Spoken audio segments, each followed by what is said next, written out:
a maioria dos casais que eu acompanho, eles acham ou tem uma falsa ideia de que quando casam é aquele mar de rosas, que é tudo muito bonito, muito belo. E, de fato, o amor em si, ele apresenta uma essência bela. E nós projetamos o nosso imaginário que aquilo ali vai ser duradouro, é o tal do felizes para sempre. Só que o felizes para sempre, ele carrega uma série de responsabilidades, dificuldades e diferenças, como eu já falei, biológicas, antropológicas, sociais, biográficas, enfim. E isso gera alguns desentendimentos e, sobretudo, em quem está vivendo a relação, descontentamentos.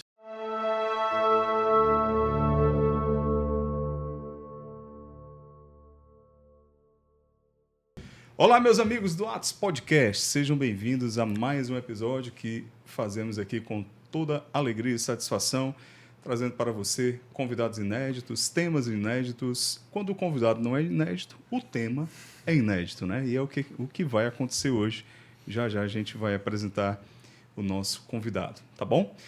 Gente, queremos agradecer aqui sempre os nossos patrocinadores / parceiros que nos ajudam, Pedro Veras, a fazer acontecer o Atos, não é isso? O que seria do Atos sem esses parceiros, hein? Ninguém.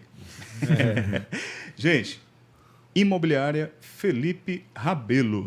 Na Felipe Rabelo Imóveis, você encontra toda a solução para você adquirir o seu novo imóvel. Então, entre em contato aqui pelo QR Code que está na tela. Você será muito bem atendido com um atendimento personalizado, assertivo, em busca do seu sonho da casa própria, tá bom? Então, entre em contato aí com a Felipe Rabelo Imóveis e você será muito bem assessorado. Divina Comida, o nosso parceiraço Divina Comida, com aquele cardápio maravilhoso, um self-service de primeira qualidade. Se você quer marcar um almoço de negócio, então familiar, o Divina é uma opção espetacular. Em 2 lojas aqui em Fortaleza, tá? Na Aldeota e também ali na... Aliás, as duas são na Aldeota, né? Fica na Torres Câmara e a outra na Desembargador Leite Albuquerque. Você escolhe, segue aqui o Divina, confere lá as ofertas, né? Cardápio variadíssimo e à noite aquele rodízio de pizzas. Se você é da turma do Fitness, também tem saladas, uma sopinha espetacular, tá bom? Então, Edna e todo o time lá do Divina, o nosso muito obrigado por apoiar o Atos Podcast. E Normatel Home Center. Gente, a Normatel, sem dúvida, é a melhor e maior loja de material de construção aqui do Ceará e, quiçá, uma das maiores do Nordeste. Segue aí a Normatel, confere também as ofertas, as promoções, tudo que ela pode oferecer para você reformar ou para você construir, tá certo? Você também tem a localização das lojas com espaços amplos, estacionamentos muito grandes para você parar o seu carro com todo conforto e fazer as suas compras, tá bom? Então, Normatel Home Center também apoia o Atos Podcast. E você precisa deixar o like, né? E se inscrever no canal, né, Pedro? Exatamente. Se inscreve no canal, ativa o sininho, que você vai receber tudo de novidade que aparece aqui no canal. E sem contar que fortalece demais nosso trabalho aqui, porque o YouTube entende que esse conteúdo é de qualidade e faz esse conteúdo chegar muito mais longe. Então, para vocês não custa nada, mas para a gente ajuda muito aqui nosso trabalho. Então, se inscreve no canal, deixa seu like, comenta aqui o que você achou do episódio quando você assistir até o final aqui com o nosso amigo... Quem é? Lucas Rodrigues. E aí, gente, boa noite, bom dia, não sei que hora a pessoa vai estar assistindo, mas alegria estar aqui novamente com vocês para falar de um tema muito importante, né, para inúmeros casais e inúmeras famílias. Sem dúvida alguma. Pessoal, trouxemos aqui o Lucas Rodrigues, que é terapeuta de casais, porque eu e o Pedro, a gente está com problema de comunicação com as nossas esposas em casa, então a gente aproveitou a deixa. Cara, chama o Lucas lá para a gente gravar um podcast. Aí Tirar umas dúvidas. A gente tira as nossas dúvidas, pede umas dicas lá. Não, brincadeira, Lucas, brincadeira. Mas vai servir, né, Pedro? Vai ser útil, vai ser útil. Não há nada que já esteja tão bom que não possa melhorar. As nossas esposas vão marcar, ó, a partir desse podcast, quando for ao ar, vamos ver se vai melhorar essa comunicação do Pedro e do Neto. Vai dar tudo certo. Lucas, cara, da última vez que você veio, a primeira, né, que a gente gravou, a gente falou muito sobre todo o serviço que você oferece, né, para os casais, os relacionamentos, digamos assim, um passo a passo, né, para que as pessoas que estão vindo ali de mundos diferentes, culturas diferentes, de repente, né, se casam. De repente não, né? Claro que tem sim. E é bom Né? que tenha, né? Um planejamento, um discernimento, mas mesmo tendo esse discernimento e esse planejamento, a vida a dois é sempre uma... Não sei. Uma caixinha de surpresas. Uma caixinha né? de surpresas, talvez, né? Mas que a gente está sempre ali se renovando e tendo Sim. que conhecer o outro, não é verdade? Sim, com E certeza. aí você nos passou um passo a passo e você confere o primeiro episódio que a gente gravou com o Lucas para você tomar conhecimento desse passo a passo que o Lucas trouxe para a gente. Mas hoje nós vamos falar sobre comunicação nos relacionamentos. Especialmente dentro do casamento, que é a dúvida minha e do Pedro. Lucas, mas, cara, muita coisa, se não quase tudo, advém dos problemas de um casal, advém da comunicação. Certo ou errado? Eu pergunto para você que está assistindo. Você acha que a comunicação é importante no relacionamento, sim ou não? Bom, eu acredito que sim. Eu digo que o principal... Existem grandes problemas no relacionamento. Traição, perca da admiração, aquele esgotamento do relacionamento vai desgastando ao longo do tempo. E se a gente parar para analisar, na raiz sempre vai ter um pouco de comunicação. Então, a maioria dos problemas eles têm essa raiz na comunicação. E é interessante que mesmo em um meio altamente tecnológico, onde os meios de comunicação evoluíram tanto, com o WhatsApp, com outras redes sociais que facilitam a nossa comunicação, parece que a comunicação dentro do relacionamento ela foi piorando.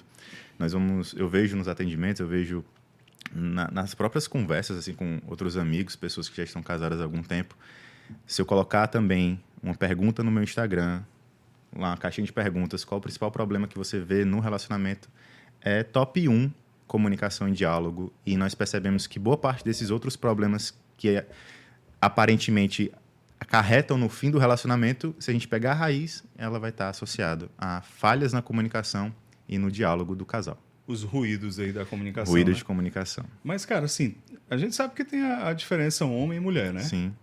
O ser masculino, o ser feminino, cada um se comunicando de uma forma, né? E não de propósito, mas pela característica mesmo, peculiar de cada um, né? Mas, mesmo que a gente retire esse elemento diferencial do gênero, né? Homem e mulher, a comunicação, por exemplo, entre amigos também tem seus ruídos, né? Sim. Entre, por exemplo, duas amigas ou dois amigos, né? Ou seja, a comunicação já é um desafio para a humanidade, digamos assim, né? Já é um desafio maior a mulher conseguir ter uma amiga, né? Depois que ela supera esse, aí é o desafio da comunicação. Exatamente. E aí, quando você bota duas pessoas para viver juntas, né? Com os desafios ali do dia a dia, parece que a coisa se amplifica. Porque as diferenças elas já são notáveis antropologicamente, biologicamente, a gente vai ver grandes diferenças entre homens e mulheres. No relacionamento conjugal, vamos trazer esse termo assim, para casais que se relacionam, que têm um nível de intimidade maior. Quanto maior o nível de intimidade, parece que você vai tendo mais dificuldade de se relacionar e de se comunicar. Parece meio contraditório isso, porque parece que quanto mais eu deveria conhecer o outro, mais eu deveria me sentir mais à vontade naquela relação. Mas parece que é o inverso. Nós temos a estranha capacidade de sermos a nossa pior versão diante das pessoas que nós mais amamos. Não sei se você já percebeu isso. Pesado isso. Porque parece que diante de um ambiente, por exemplo, como este que nós estamos aqui, é muito fácil eu me autorregular, eu segurar a minha fala, segurar o meu humor. Eu não estou vulnerável, né? Não estou vulnerável. E dentro de um relacionamento, o quanto mais íntimo é aquela relação, mais íntima aquela relação, mais dificuldade nós temos de segurar os nossos impulsos. E é interessante que, quando nós vemos inúmeros casos em que há uma dificuldade em dominar o próprio temperamento, de não entender características essenciais da biografia do outro, essa falta de conhecimento mútuo parece que é um grande ruído, já que você trouxe esse termo, é um grande ruído na comunicação do casamento. Então, quando nós entramos na intimidade e não corrigimos esses outros aspectos de autoconhecimento, de conhecimento mútuo, de características biográficas, de entender qual é o caminho de desenvolver a nossa personalidade, o casamento ele se torna um verdadeiro campo de guerra. Porque eu deveria simplesmente olhar para aquela realidade e dedicar ainda mais amor, mas eu não consigo, porque parece que todos os filtros foram retirados, e aí é um pouco mais desafiante, sobretudo para o nosso tempo hoje, nós conseguirmos manter ali a serenidade, dedicar, apresentar e demonstrar este amor de uma forma genuína. Por quê? Eu não tenho nenhum filtro ali. Sou eu e a pessoa. Né? Se a gente ampliar essa visão para uma relação íntima com Deus, Deus tudo vê na nossa realidade, naquilo que nós pensamos, inclusive. Então, dentro da intimidade do casal, nós temos essa estranha dificuldade, né? É quase que um paradoxo.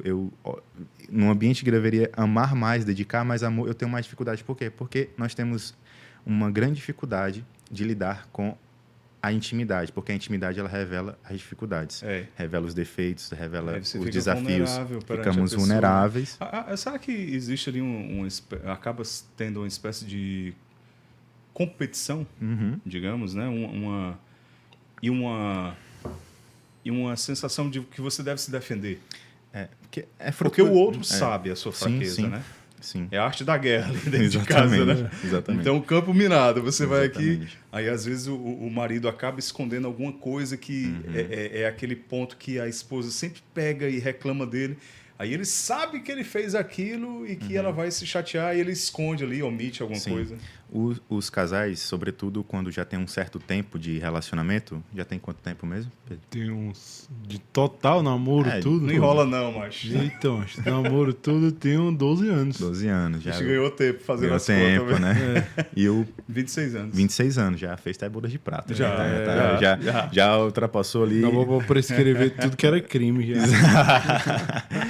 Então, e detalhe, né? Tem uma estatística que no Brasil a média de duração de um casamento, segundo o IBGE, é de 13 anos. Então, vamos lá, Pedro, falta mais um tempinho, vamos correr para passar essa meta. O Neto já passou. Mas... Neto já dobrou a meta. Já dobrou a meta, dobrei, já tô com cara, 26, muito bem. Quando chegar os netos, né? Então... A minha filha mais velha vai casar agora. Né? Então tá próximo. Estamos em janeiro de 2025, a Letícia casa agora em março, né? Olha aí. E ela disse que não quer demorar muito, aí já pensou. Então pronto, ano que vem já vai ser avô. Vai ser avô na terceira geração, muito importante. Mas como a gente estava falando sobre essa questão da dificuldade com os desentendimentos. A maioria dos casais que eu acompanho, eles acham ou têm uma falsa ideia de que quando casam é aquele mar de rosas, que é tudo muito bonito, muito belo. E, de fato, o amor em si, ele apresenta uma essência bela. E nós projetamos o nosso imaginário que aquilo ali vai ser duradouro, é o tal do felizes para sempre. Só que o felizes para sempre, ele carrega uma série de responsabilidades, dificuldades e diferenças, como eu já falei, biológicas, antropológicas, sociais, biográficas, enfim. E isso gera alguns desentendimentos e, sobretudo, em quem está vivendo a relação, descontentamentos. E a dificuldade está em... Antigamente existia a dificuldade só de lidar com o problema, agora também está com a dificuldade de poder amar, de fato. Então, meio que vira um ciclo vicioso. Mas entrando na parte do problema... Quando o casal ele está diante de uma situação de conflito, de dificuldade, as pessoas não sabem mais como apresentar os seus descontentamentos no relacionamento. E o que é um descontentamento? É uma situação chata, uma situação desagradável que aconteceu e eu vou ter uma resposta quase que imediata a este descontentamento. Então, por exemplo, minha esposa fez lá algo que eu não gostei. Então, isso gera um descontentamento no meu coração. E esse descontentamento, ele... traz quase que como uma consequência imediata uma postura de reclamação. E essa reclamação é uma manifestação externa do meu descontentamento, seja de forma verbal ou não verbal. E a partir desse descontentamento que gera uma reclamação, geralmente vem o quê? Um primeiro descarte. O que seria esse descarte? É um descarte momentâneo onde eu quero me isolar. Eu minimamente vou me afastando do outro, quase que sem perceber, eu vou me afastando e vou criando um espaço entre mim e o meu cônjuge. Uma barreira que vai impedindo com que eu gere mais conexão. Eu vou me desconectando do meu cônjuge, né? Da minha parceira, do meu parceiro, enfim. E aí, a cada vez que esse ciclo se repete, gera um descontentamento, que gera uma reclamação, gera um descarte momentâneo. Eu vou me afastando e me afastando mais. Quanto maior essa distância, parece que instintivamente a gente quer aumentar a distância, que aí é aquele instinto de proteção. Se proteger. Eu quero criar minha zona de segurança, porque eu não quero que ninguém me afete, ninguém me ataque, porque essa relação, ela possivelmente está me fazendo algum mal. E às vezes não é nem um mal real, é um mal imaginário, porque o próprio fruto do egoísmo é essa barreira de proteção para que nada venha me atingir. Então, eu sou a pessoa perfeita e ninguém pode roubar a minha perfeição. Como é que a gente resolve isso? Já que você que está assistindo aqui não é só para saber de problema de casa, a gente quer resolver. Existe uma técnica muito interessante que é chamada comunicação não violenta, que foi desenvolvida pelo Marshall Rosenberg, que estudou... Autor do livro Comunicação Não Violenta, inclusive. Sim, Esse é o livro, né? Fica de indicação para você. Mas, basicamente, a comunicação não violenta, ela trabalha em 4 etapas, 4 passos. Eu sou bem didático, né? Da outra vez, todo mundo tem que entender meio didático, né? Então, o que acontece? A comunicação não violenta, quando a gente trata, ela não trabalha somente em relacionamento conjugal, tá? A comunicação não violenta, ela serve tanto para o ambiente de trabalho, amizade, pais e filhos, mas aqui eu vou trazer o aspecto do casal. Então, são basicamente 4 etapas, 4 passos onde eu apresento a comunicação de forma não violenta, digamos assim, aquilo que me gerou um descontentamento. E o não violento aí, Lucas, é bom a gente frisar que não se trata de agressão física, né? Não é agressão física, é claro, né? Parênteses, se houver agressão física, por favor, aí sim, o afastamento ele é até orientado, né? Exatamente. Mas não é a pauta agora do momento. Mas voltando à questão da comunicação não violenta, significa utilizarmos de uma comunicação que eu consigo apresentar o meu problema, o meu descontentamento com aquela situação de uma forma com a qual gere um fruto. É uma manifestação efetiva. Lembra que a reclamação é uma manifestação negativa do meu descontentamento? A comunicação não violenta, ela gera essa comunicação, na verdade, esta manifestação efetiva do meu descontentamento. Porque não adianta de nada sair reclamando, se não vai mudar nada na rotina. Então, basicamente, o que é que o autor fala? Que nós precisamos, primeiro, passar por um ponto da observação, depois sentimento, necessidade e pedido consensual. O que é que comumente acontece com os casais? Você nunca me ajuda em casa, você não me ajuda em nada dentro de casa. Então, você vai mudar o quê você falar isso? Só vai gerar mais conflito, só vai gerar um ambiente caótico com mais guerra. Quando a gente aplica a comunicação não violenta em uma necessidade de ter um auxílio dentro de casa para aliviar esse peso da sobrecarga de cuidar de uma casa, geralmente mulher fala isso, né? Você nunca me ajuda em casa. Então, mulher, se você está me ouvindo, tenta aplicar esta técnica da seguinte maneira. Vamos imaginar que você está descontente porque seu marido não ajuda em casa, não ajuda com a louça e etc. Então, você pode apresentar assim, utilizando o passo a passo da comunicação não violenta, que é o quê? Sempre que eu chego em casa e vejo a louça acumulada, isso aqui é observação. Qualquer pessoa que chegar na sua casa e olhar para a pia vai ver a louça acumulada. Isso não é uma constatação óbvia. Não precisa, meu Deus, fazer uma investigação do CSI para entender isso. Está lá, a louça está acumulada. Então, sempre que eu chego em casa e vejo a louça acumulada, eu me sinto sobrecarregada. Isso aqui é o sentimento. Estou apresentando o meu sentimento. É um gatilho aí que dispara. Exatamente. Então, assim, o outro já entendeu que a pessoa não está bem por conta disso. Depois que eu apresento o meu sentimento, então vamos construir a frase de novo. Sempre que eu chego em casa e vejo a louça acumulada, eu me sinto sobrecarregada, porque eu preciso de ajuda para manter a casa em ordem. Quando você usa esse terceiro ponto, que é a necessidade, ou seja, eu apresentei a minha necessidade, você apresentou a sua vulnerabilidade. E aí o outro desarmou. Porque você não está o atacando, você está, pelo contrário, como é que eu ataco, né, com a guarda baixa? Não tem como atacar ninguém com a guarda baixa. Então, quando eu mostro o meu sentimento e a minha necessidade, eu estou mostrando para o outro que eu não dou conta de tudo sozinha. Então, eu estou mostrando de uma forma tranquila, normal, que eu preciso de ajuda. E aí, você, por fim, faz o pedido consensual. O que é esse pedido consensual? É quando você submete a sua vontade à vontade do outro. Perceba que todo passo a passo, ele é quase um repelente do egoísmo, né? Eu estou sempre me submetendo ao outro, tanto no meu sentimento, quanto na minha necessidade, quanto no meu pedido. Se eu chego simplesmente jogando para fora que você não me ajuda, você não está nem aí para mim, isso só ataca. O outro vai, ou talvez ficar em silêncio, não vai querer revidar. Vai ficar na defensiva, né? Vai ficar na defensiva, vai se afastar e vai gerar aquele ciclo do descarte. Poxa, ela me atacou com essa fala, não gostei. Aí vem a reclamação, que pode ser uma manifestação verbal ou não verbal, porque ele pode só se isolar. E aí, no fundo, está tendo ali um distanciamento, um descarte momentâneo. Agora, um detalhe aí, Lucas, desculpa te interromper. Utilizando esse caso da louça, né? A esposa está fora de casa, aí chega e vê lá a louça acumulada. Aquilo ali desperta nela essa sensação de injustiça, de que ela não é compreendida, que ela não é valorizada, que ninguém ajuda e parará. Mas muitas vezes a pessoa que ficou responsável por lavar ou dar uma ajuda teve algum elemento, algum Sim. evento ali que a pessoa se programou, não, eu só vou lavar mais tarde. Né? Mas aí a coisa já está tão no automático que aí a pessoa chega, olha e já dispara. Exatamente. Não é verdade? E aí a comunicação vai para o beleléu. vai pro beleléu. Porque antes de entrar no quarto ponto, que é o pedido consensual, só abrindo um parênteses nisso que você falou, Neto, é muito importante entender que o óbvio no relacionamento precisa ser dito. A gente não pode supor que o outro vai adivinhar aquilo que eu estou sentindo, aquilo que eu estou pensando. É outro problema da comunicação. É outro problema. E na nossa comunicação digital, digamos assim, nós perdemos a total capacidade de olhar para aquilo que está escrito e interpretar de uma forma profunda, porque está tudo muito superficial. Então, se eu, por exemplo, chego em casa, ou no caso desse exemplo que a gente deu da louça, a mulher chega em casa e vê o cara deitado, sobretudo no sofá. A leitura que ela faz. É a leitura simbólica, porque Passou aquilo ali a tarde aí. passou a tarde. O cara pode estar ali há 2 minutos.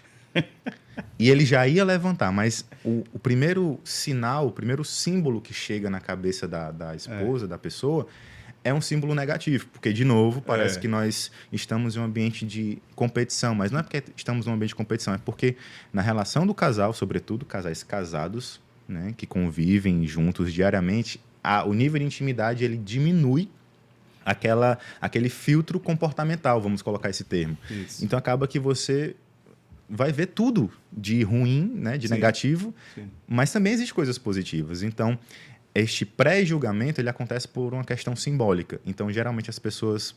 E aí vem toda uma questão biográfica, daquilo que ela viveu em outro relacionamento, ou então aquilo que ela viu na casa dela com os pais. Então, tudo isso parece que é uma carga emocional que, na hora de tomar uma atitude, ela não consegue regular. Parece que vai por impulso. É claro que aí vem uma questão de maturidade, desenvolvimento da personalidade, e já a gente vai falar um pouco sobre isso também, como uma forma de auxílio.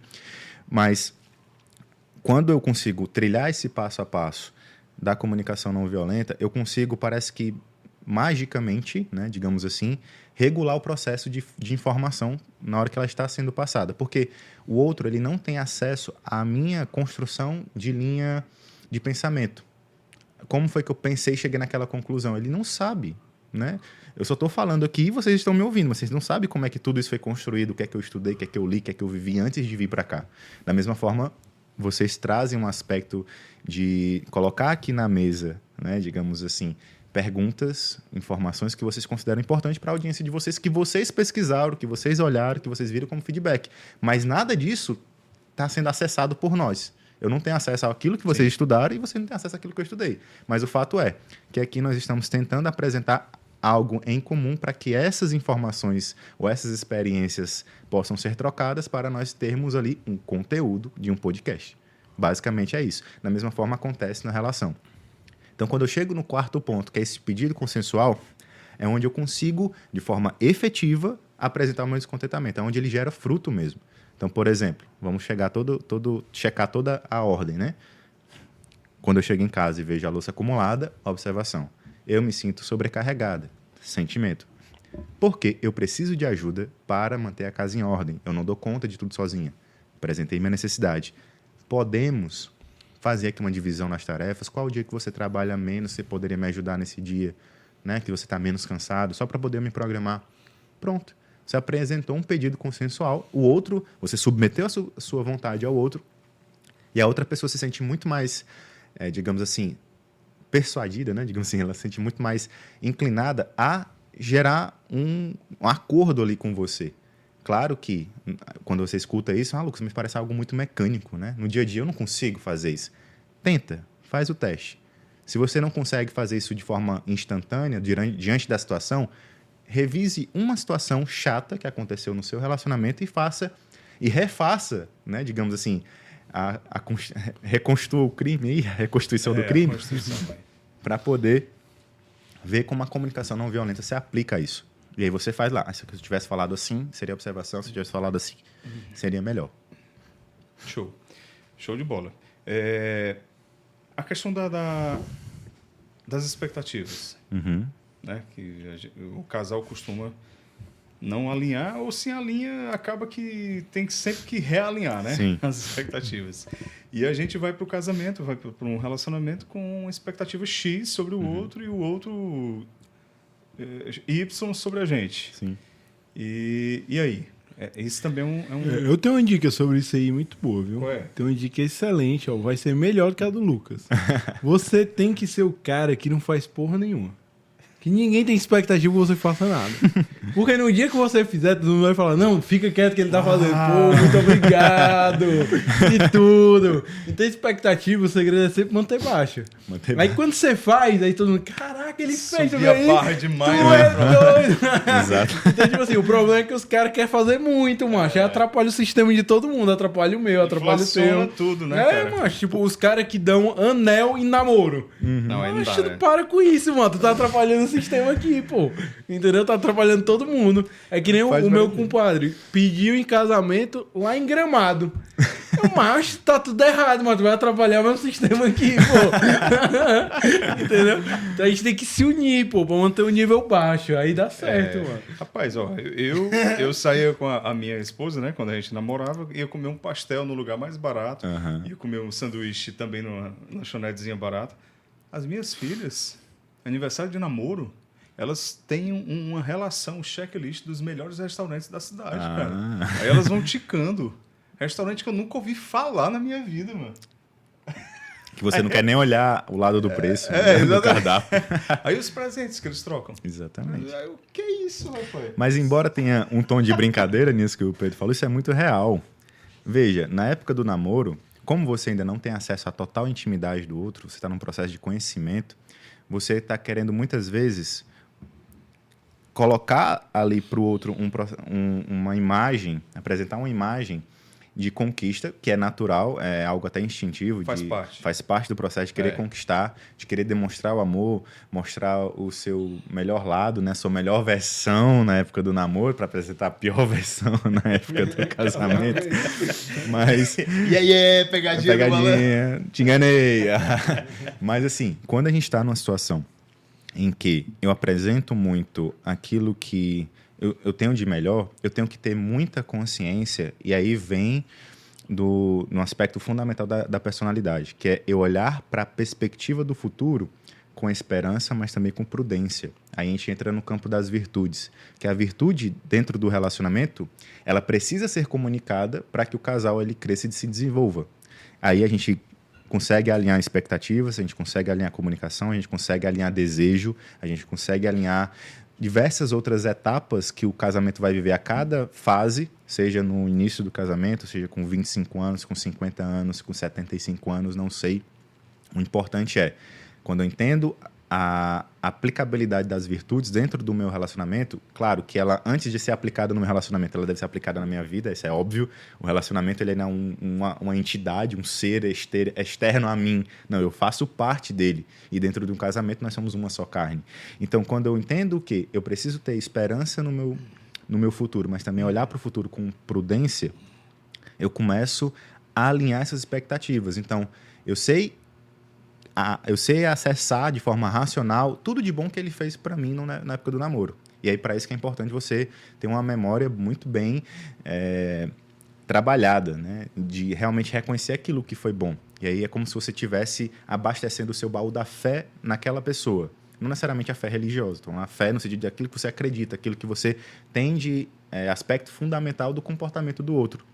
E a partir disso, você tem que alinhar essa perspectiva através da justiça. E aí é onde as pessoas se perdem. Quando ela olha para o passado, em vez dela pegar aquilo que era bom e aquilo que não foi tão bom e analisar de uma forma racional e justa, ela coloca o próprio peso, coloca a si mesma como medida da coisa. Então, ela coloca a justiça como segundo a sua própria Constituição. Né?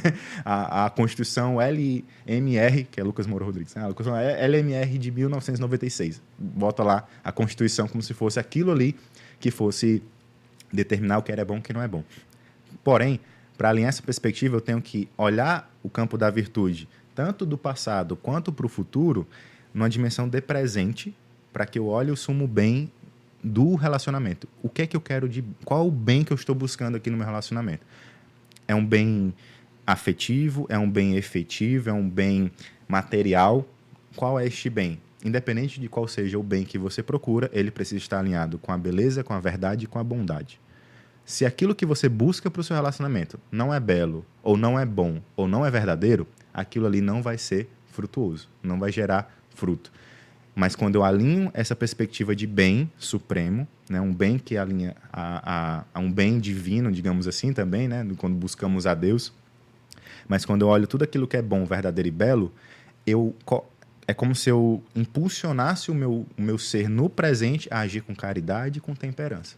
E aí eu consigo, através dessas virtudes, dedicar amor e ser têmpero. E às vezes as pessoas se perdem um pouco no que é a virtude da temperança, porque é uma coisa que a gente não escuta no dia a dia, né? Mas imagine temperança como um tempero, né? Aquilo que tempera a relação. Se vocês gostam de cozinhar, por exemplo? Eu não cozinho tanto, mas eu gosto. Pronto, as esposas cozinham bem, né? Digamos assim. Você imagina que é Cristiane e Cristiana? Pronto, aí lembrei o nome das esposas. Que é o as crises. Cristianismo, né? Dentro do relacionamento. Pronto. Vamos imaginar que as crises, né? Digamos assim, a Cristiane e a Cristiana, elas cozinham super bem. Se você chegar para elas e perguntarem se elas colocam a mesma quantidade de sal em 1 quilo de frango e a mesma quantidade de sal em 1 quilo de carne, não vai ser. Porque são carnes diferentes que exigem um tempero diferente. Da mesma forma, o nosso comportamento. Existem situações que eu preciso ser um pouco mais enérgico e tem situações que eu preciso ser um pouco mais calmo. E as pessoas confundem esse ser enérgico com ser ríspido. Não é ser ríspido, é de fato ser firme naquilo que você está apresentando. Nós, como pais de família, por exemplo, a gente tem que educar nossas crianças no carinho e na firmeza. A gente tem que ser têmpero. Eu não posso agir com meu filho que está indo lá colocar o dedo na tomada, da mesma, assim, filho, com licença, por favor, você pode se afastar da tomada, por gentileza? Não vou fazer isso, eu preciso ter energia para poder salvar a vida do meu filho. Então, a temperança, ela vai ajustando e vai moderando o meu comportamento. Tem horas que você, quando está com a temperança desajustada, vai falar mais alto do que deveria. Vai agir com ira, com impulsividade. O instinto aflora, né? Instinto aflora. E aí você vai criando uma série de marcas e manchas no seu relacionamento que ficam lá arquivadas na memória, que prejudicam a visão do futuro. E aí é onde todo mundo assim, né? Todo mundo que está numa crise no relacionamento, quando olha para o futuro, não vê mais esperança, não vê mais para onde ir e pensa em que terminar. Mas por que pensa em terminar? Porque a virtude não foi bem comunicada no campo da personalidade. Ela não conseguiu desenvolver a personalidade. Por quê? Porque faltou força, faltou temperança, faltou prudência, faltou justiça. E aí, quando falta essas 4, também vai faltar a fé, a esperança e o amor. A caridade que se manifesta no dia a dia. Então, se eu fosse sugerir para você que está nos ouvindo em buscar uma virtude primária para que você comece a desenvolver todas essas outras no relacionamento, busque a fortaleza. Não porque nós moramos aqui, tá? Mas não porque torcemos Fortaleza. Torce Fortaleza também, velho? Não. Nem eu. Ô, louco! Tô só lá em casa mesmo, nós torcedores de Fortaleza. Mas por que a fortaleza? Segundo São Tomás de Aquino, fortaleza é a virtude fundamental para todas as outras. Não tem como eu amar se eu não tenho força para amar. Não tem como eu ter esperança se eu não tenho força para esperar. Não tem como eu olhar para o passado com fé e com justiça se eu não tenho força para segurar as minhas emoções quando eu olho para o passado. Então, muita gente tem dificuldade de olhar para o passado porque já se sente fragilizado, sente fraqueza ali. Né? Parece que eu não consigo viver aquela relação, eu não consigo revisitar aquela memória, aquele trauma, porque não tenho força. Então, quando eu busco a fortaleza, que alguns outros autores chamam de coragem, essa virtude da fortaleza, dentro do aspecto da coragem, ela não está simplesmente se contrapondo ao medo. Porque se eu não tenho medo, então eu sou corajoso. Não, pelo contrário, eles se interrelacionam e eu preciso olhar para a dinâmica do meu objetivo dentro do meu relacionamento, para olhar essas expectativas, olhar os meus planos, os meus sonhos e, alinhado com o campo das virtudes, comunicar o amor pela coragem. É preciso ter coragem para amar hoje em dia, né? Na verdade, sempre foi preciso ter coragem, ter força para amar, sobretudo hoje. Sim. Quando eu digo para as pessoas que eu tenho 4 filhos, da outra vez que eu vim só tinha 3, né? Agora eu tenho 4, né? A Celina vai nascer em maio. Próximo podcast, talvez 5, né? Passei vocês, né? Meu Deus. Vamos lá, gente, trabalhar. Né? Brincadeira. Mas quando eu digo para as pessoas que eu tenho 4 filhos, as pessoas dizem, que cara corajoso, né? Rapaz de coragem, né? E é interessante, quando as pessoas falam isso, não é porque eu estou diante de algo simplesmente que me dá medo. O filho, se eu olho para o meu filho, ele não me dá medo.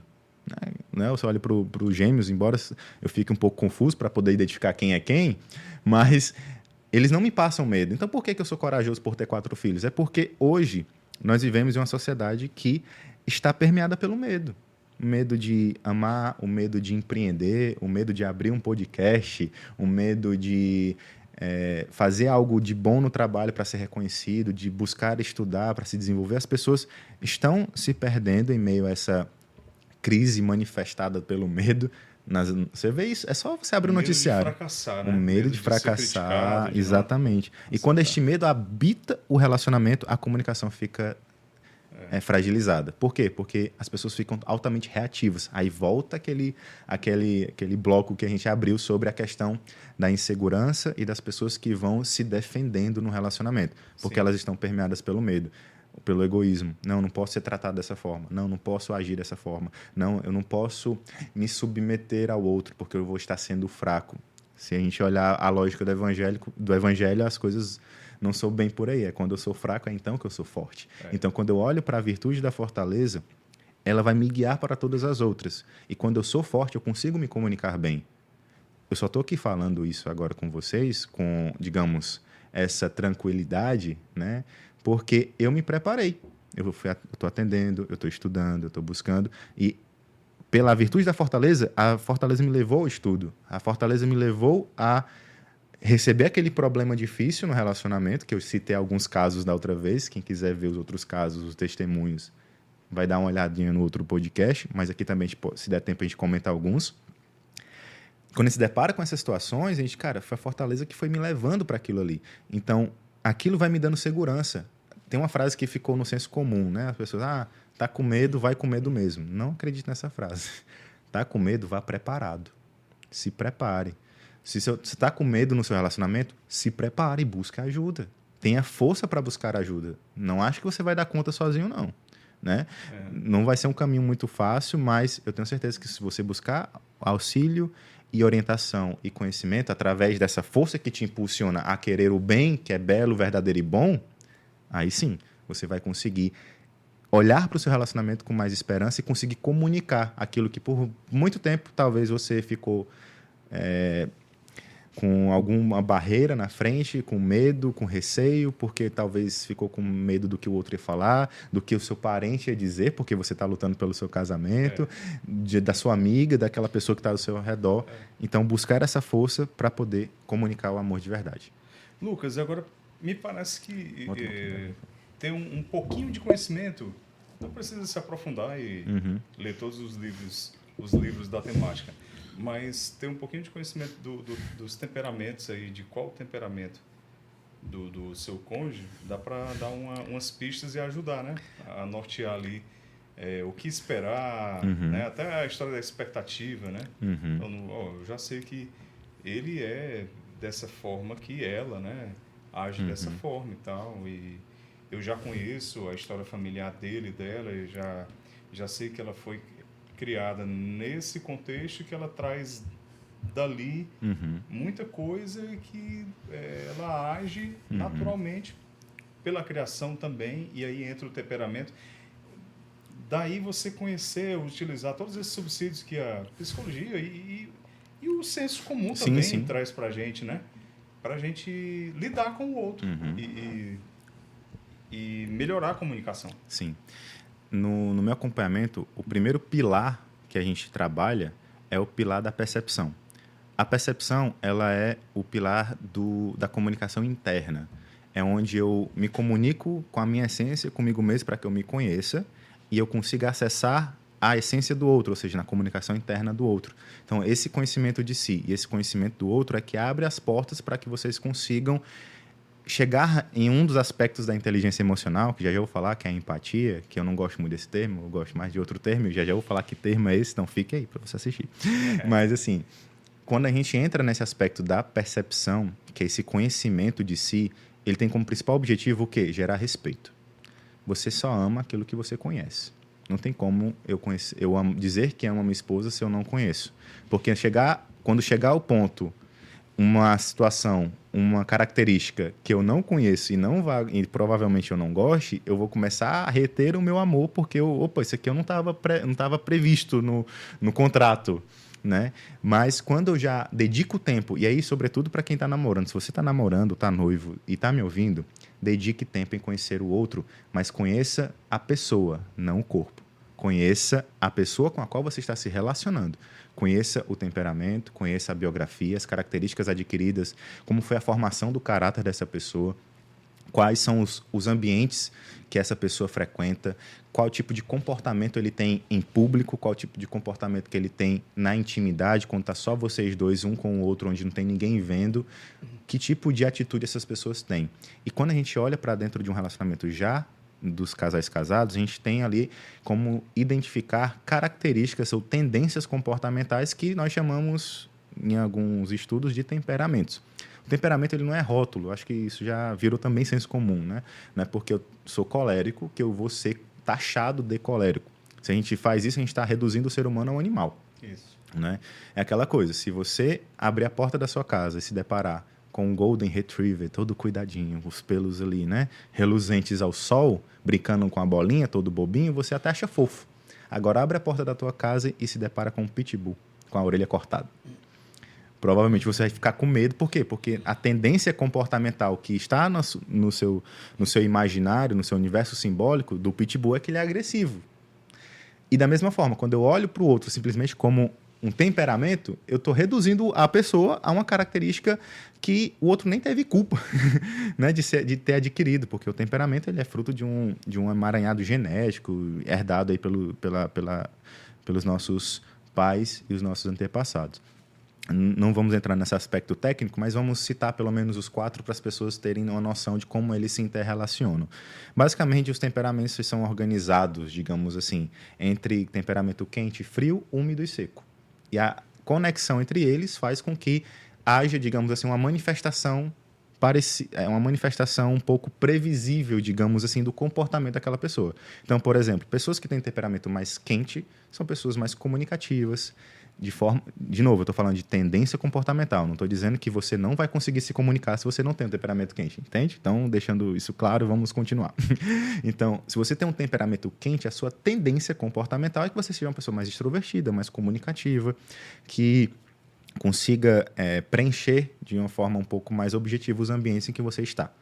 E aí, a depender se a característica é úmida ou seca, a forma como a qual você se manifesta nesses ambientes é que ela muda um pouco mais. Então, se uma pessoa tem um temperamento quente e seco, é o famoso colérico, que tem um símbolo do fogo. Então, ele é uma pessoa mais dominadora, aquele temperamento mais dominante, né? Que é mais líder, que é mais cabeça dura também, que é um pouco mais teimoso, que quer as coisas do jeito dele, mas também é uma pessoa altamente capaz de iluminar, de guiar, de aconselhar, de mostrar o caminho. Né? Que, se a gente pegar um fogo desgovernado, né? Um fogo destemperado, digamos assim, se você solta ali no matagal, ele destrói tudo, ele pode destruir. Mas se um fogo for bem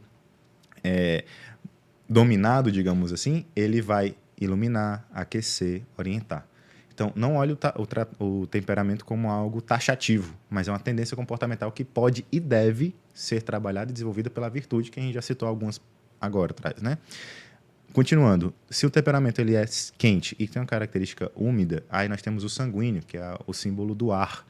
Se você pegar o ar está em todo canto, né?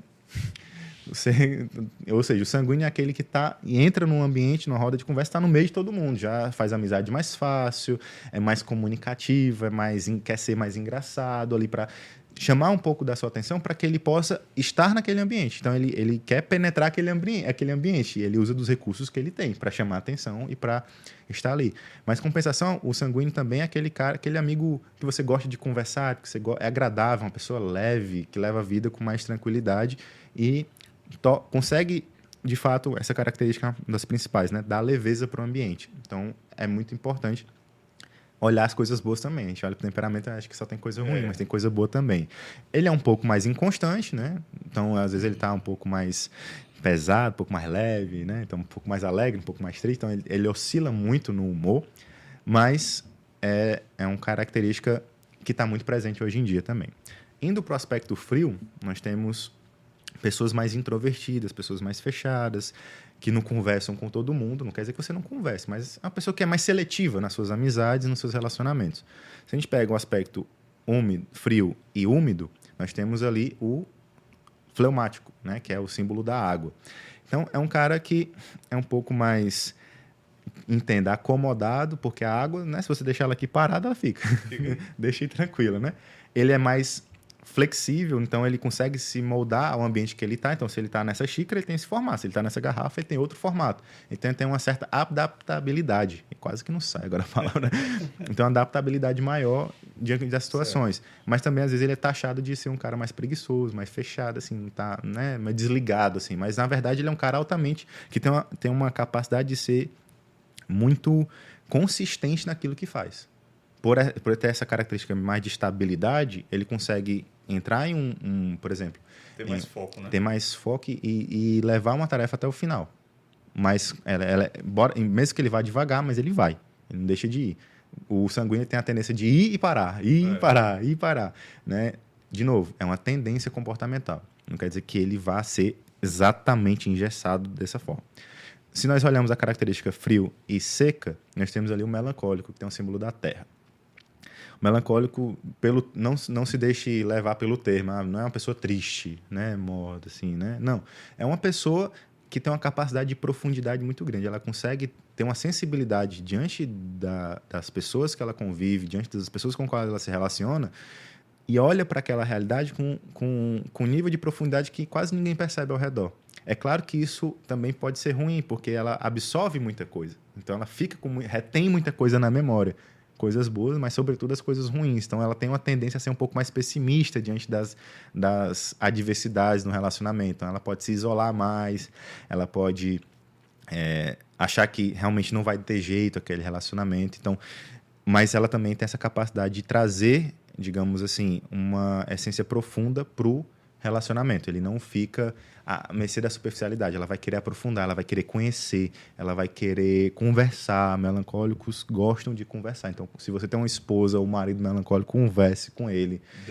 Dedique tempo para conversar. Se você tem um esposo ou uma esposa colérica, tenha paciência com essa pessoa.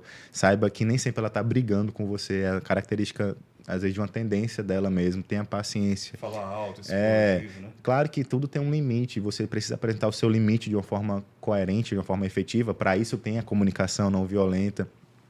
Se você está se relacionando com um sanguíneo, também tenha paciência, porque às vezes ele vai ser uma pessoa que às vezes quer abraçar o mundo, mas depois quer fugir correndo porque está com medo. Então, às vezes ele quer começar uma coisa e diz que vai até o fim e às vezes não vai. Então, você precisa motivar aquela pessoa, estar próxima e dizer que está com ela e vai até o fim com ela também. Se você está com um fleumático, também tenha paciência. Acho que paciência é comum a todos, né? Então, olhe para o fleumático e consiga dar a ele a oportunidade de ele se desenvolver em um ambiente estável para ele. Torne um ambiente estável. Quer tirar um fleumático do sério? Roube a paz dele. De um homem de forma geral. Quer tirar a paz de um homem? Aí você vê um homem vira bicho. Mas... especialmente depois de um dia de trabalho. Exatamente. Chegar em casa. E aí a gente entra até nesse aspecto do que é que cada tipo de... a necessidade do relacionamento. Então, assim, os temperamentos são muito importantes. Aqui a gente falou breve, assim, de forma muito rápida, mas você tem como aprofundar isso. Dentro do acompanhamento terapêutico, alguns terapeutas eles conseguem desenvolver isso de uma forma muito prática, muito objetiva. Conhecer o seu e conhecer o outro, né? Para gerar, de novo, respeito. Porque quanto mais eu conheço, mais eu tenho eu abro um leque para amar. Não quer dizer que você vai amar, mas você vai gostar daquilo que você está conhecendo. Mas o fato de você, quanto mais você conhece, mais você tem mais material, mais oportunidades para, a partir desse respeito, amar. Só que o amor ele não vem direto. Não. Pelo conheço, amo. É uma decisão ali diária. É um processo contínuo. É caridade por cima de caridade, né? Você agir por caridade com a pessoa.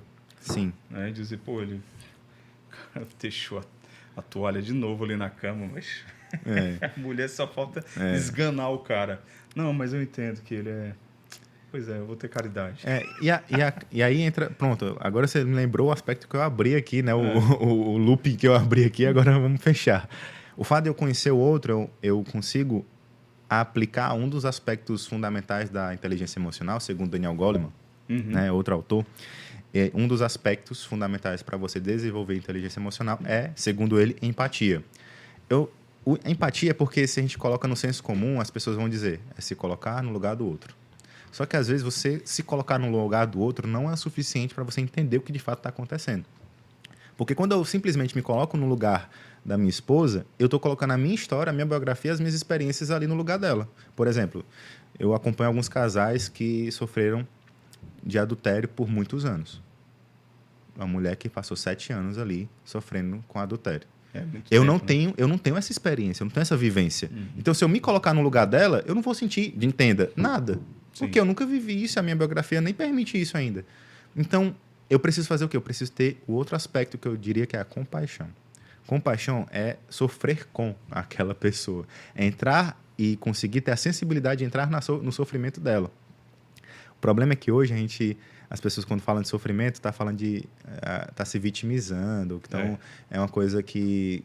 Enfim, você não deveria sentir tanto assim, você não faz mais sua obrigação, enfim. E aí acaba que você meio que vai descartando. Mas por que isso? Por conta do descarte, né? Foi descartando a pessoa. Então, quando eu consigo ter compaixão, eu vou entendendo certas coisas. Claro, de novo, se você chegou num limite, comunique esse limite. Não vai achar que o outro... a gente está tratando CNTP, né? Condições normais de temperatura e pressão. Né? Exatamente. Entre um casal que se ama, né? Exato. Normais, saudáveis, né? Nada de... Exato. Então, se eu consigo ter compaixão, eu consigo minimamente crescer também em autoconsciência, que é outro aspecto da inteligência emocional. Então, autoconsciência gera autorregulação, que gera automotivação, que gera mais compaixão, que, por fim, gera também habilidade social. Então, se eu consigo pegar esses 5 elementos da inteligência emocional e aplicar no meu relacionamento, claro, partindo do pressuposto de que eu me conheço, de eu conheço o outro, que eu estou disposto a desenvolver as virtudes, quando eu entro nesse aspecto de inteligência emocional, eu consigo evitar problemas, evitar danos maiores no meu relacionamento. Então, eu consigo trazer de forma clara e objetiva, por meio da habilidade social, que é a habilidade social onde eu manifesto a minha decisão diante da situação. Então, se a esposa viu a toalha em cima da cama, ela passa por um processo de autoconsciência. Poxa, eu conheço meu marido, né? Ele é mais relaxado mesmo, assim, teve essa dificuldade, ele nunca foi muito exigido na época, então ele não aprendeu isso de forma muito prática, etc. Aí eu vou me autorregular porque eu respiro, eu não vou agir por impulso. Eu me automotivo, eu vou lá e pego a toalha e guardo a toalha. Taco na cabeça dele. Eu pego a toalha, pode ser também. Aí a autorregulação foi pro lixo. Aí eu automotivo e vou lá... Uma olhadinha antes, pra ficar pesado, pra ficar um pouco mais pesado. Ardendo no escuro. Exatamente. E aí eu tenho a compaixão, então eu vou lá, dobro a toalha, entendo, ou então coloco num local para secar. E aí a habilidade social de estender a toalha, de chegar e dizer, olha, meu amor, eu sei que às vezes você sai do banheiro com pressa e tudo, mas hoje eu só peguei a toalha mais uma vez, tal. E para mim é um pouco difícil, eu me sinto um pouco sobrecarregada, porque realmente eu preciso de ajuda para manter a casa em ordem. Você pode da próxima vez. De novo, é a comunicação não violenta, de novo se aplica, né? Não, lá em casa é desse jeito. Não, com certeza. Deve ter um quadro ali, né, de check toda vez que isso acontece, né? Mas vendo tudo que o Lucas está falando, a única coisa que eu penso é, agora eu entendo porque que celibatário é tão feliz. Os caras já estão muito à frente. Tá muito à frente. Já veio, né? Várias pessoas consagradas, né? Já vieram vários celibatários aqui. A gente percebe a diferença. É a diferença, né? Diferente. Não, brincadeira. Então nós tem aqui, ó, 28 anos, olha como é que já tá, ó. Cortisol lá em cima. Não, brincadeira, viu? Brincadeira. O que eu ia falar? O bicho perdeu até a concentração aqui. Não, o que eu ia falar é o seguinte. E também o outro lado, ou seja, do marido, que a esposa veio, em vários momentos ela pode ter tido a caridade de dizer, olha, meu amor, eu peguei a toalha de novo, parará. Mas vai ter dias, Sim. ou vários dias, que ela não vai ter essa caridade. Sim, sim. Porque o dia a dia, o estresse vai pro beleléu. E ela chega... Aí solta os cachorros, né? Exatamente. Que é o mais normal. É a comunicação violenta. E aí vem a caridade do cara. Sim. Nesse exemplo que a gente está dando, né? Exato. De dizer, você tem toda a razão. Exatamente. E calar e escutar, né? Meteu a famosa frase do Neymar: errei, fui moleque. Fui moleque, exatamente. Foi mal. Exatamente. Tem razão. Mas Pensei também que podia. Mas também não levar na brincadeira, porque se levar na brincadeira, menino, aí... Pode gerar confusão. Mas é interessante porque quando você fala, Neto, que algumas situações são inevitáveis, e de fato, a gente está falando de uma biografia. Sim. Imagine só se eu tenho aqui uma... Não tem, né? Uma folha aqui. Mas, enfim, uma folha em branco aqui. E aí, nesta folha em branco, você vê a folha toda branca. E aí você aparece depois um pontinho vermelho ali naquela folha. É um exercício que eu uso na terapia lá, né? Parece um ponto vermelho. Quando eu mostro de novo essa folha para você, rapidamente você vai identificar esse ponto vermelho, porque antes não tinha, agora tem um ponto vermelho, né? Mas se você parar para analisar, o ponto vermelho ele não ocupa a folha toda.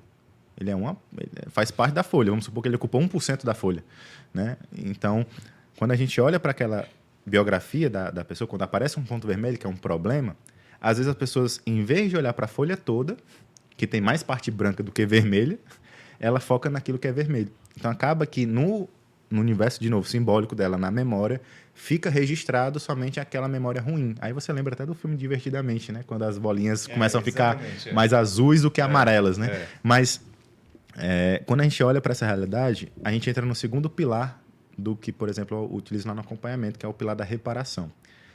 As pessoas precisam reparar suas relações. Para quê? A gente execute uma comunicação, executando a comunicação externa, a gente consiga crescer e desenvolver a admiração e recuperar a admiração. No primeiro pilar, eu tenho uma comunicação interna que desenvolve respeito. No segundo pilar, eu tenho uma comunicação externa, que é aquela comunicação que todo mundo vê, que é o dia a dia, o cotidiano, é a forma como eu trato, como é que eu falo. Mas eu preciso reparar isso para que eu recupere a admiração. Como eu falei, uma das grandes queixas que eu recebo no atendimento eu perdi a admiração no meu parceiro, no meu marido, na minha esposa. E as pessoas ficam meio perdidas, não sabem mais para onde ir. E quando eu perco a admiração, eu dificilmente vou chegar no último pilar, que é o pilar da comunhão. Como é que eu vou entrar em comunhão com uma pessoa que eu não admiro? Como é que eu vou entrar em sintonia? Como é que eu vou me conectar com uma pessoa que eu não tenho? Isso para a mulher é muito mais... É muito forte também. Então, quando a gente olha para o relacionamento, a gente precisa passar por esses 3 pilares. Não que a gente precise, né? É só uma forma que eu organizei para o meu atendimento, né? A percepção onde eu me conheço o outro, comunicação interna gera respeito. O pilar da reparação, onde eu vou reparar todas essas situações ruins, né? Esses pontos vermelhos que foram permeando ali a minha folha da minha biografia, do meu relacionamento. Então, eu vou reparando aquilo ali, dedicando amor, mudando a minha forma de falar. Então, usando da comunicação não violenta, usando da inteligência emocional, usando das linguagens do amor, meu Deus do céu. Eu ia tocar nesse ponto. Desenvolver, né? A gente pode já entrar nesse aspecto daqui a pouco.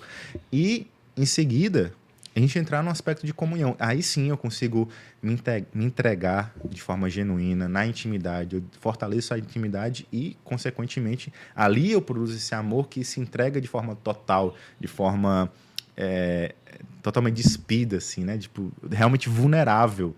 Assim, agora eu consigo, de forma muito clara, me entregar para aquela outra pessoa, porque é uma pessoa que eu admiro e que eu respeito e, consequentemente, amo, por conta dessa relação desses 3 elementos. Quando eu chego no aspecto em uma situação em que eu perco a admiração, ou quando eu deixo de viver a comunhão com aquela pessoa, consequentemente, é o caminho inverso. Se eu deixo de ter comunhão, eu deixo de ter admiração e daqui a pouco eu perco o respeito. Vai desmoronando. Vai desmoronando. E aí vem um ponto polêmico. Aqui no Atos não tem muita polêmica. Né? Não tem. É muito tranquilo. Coisa bem nivelada, né? Concordo. Mas, trazendo um aspecto que foge um pouco do aspecto tranquilo, acho que vocês já devem ter ouvido falar daquela frase assim: é natural, é comum você se sentir atração por outra pessoa, mesmo sendo casado. Já ouviram isso? Sim. Eu discordo. Não é natural você sentir atração por outra pessoa sendo casado, sendo casada. Uma coisa é você olhar para aquela pessoa e aquela pessoa lhe chamou a atenção. Ok. Aí vem a percepção, os sentidos, rápido, que é etc. diferente de consentir, né? Exato. Quando eu entro num processo de... Para eu gerar atração, olha, me acompanha nesse raciocínio. Para gerar atração, eu preciso gerar um mínimo de comunhão. Então, minimamente, você foi se conectando com aquela pessoa de forma direta ou indireta. E a partir esse processo de comunhão, de conexão com uma pessoa que você, digamos assim, não conhece ou não deveria desenvolver esta característica, ali você começa a gerar desejo. E ali, sim, você sente atração.